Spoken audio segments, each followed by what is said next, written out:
శిల్పారం లోపలే అండి. గ్రామంలో సంతే అండి. చాలా బాగా సెట్ చేశారండి వీళ్ళందరినీని. చాలా బాగున్నాయి కదండీ! విగ్రహాలను భలే కూర్చోబెట్టారు.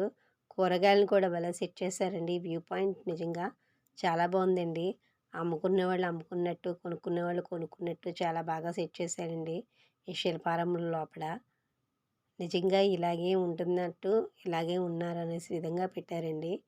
ఇగో చిలక జోస్యం చెప్తున్నట్టు, చిలక జోస్యం చెప్పించుకున్నట్టు చాలా బాగా కూర్చున్నారండి వీళ్ళందరూని.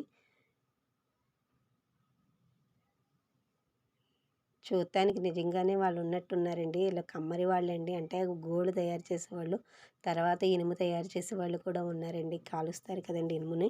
అలాగా బాగా సెట్ చేశారండి. నిజంగా అందరూ కూర్చున్నట్టే ఉన్నారండి. నిజంగా మనుషులు ఉన్నట్టే ఉన్నారు. కానీ విగ్రహాలను చాలా బాగా పెట్టారండి శిల్పారం లోపల. ఈసారి హైదరాబాద్ వచ్చినప్పుడు కంపల్సరీగా విజిట్ చేయండి ఈ వ్యూ పాయింట్‌ని.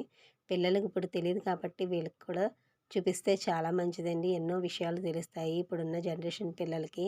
ఇలా ఉండేది పరిస్థితి అనేసి. జీవనశైలి అంతా ఆ కాలంలో అలా ఉండేదని వాళ్ళకి అర్థమవుతుందండి ఇప్పుడున్న జనరేషన్ పిల్లలకి.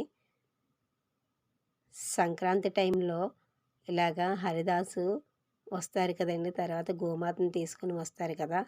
చూడండి విలేజ్ స్టైల్‌లో ఎంత బాగా తయారు చేశారు. ముగ్గులు కూడా చాలా బాగా అలంకరించారు. చాలా బాగా సెట్ చేశారండి ఈ శిల్పారం లోపల.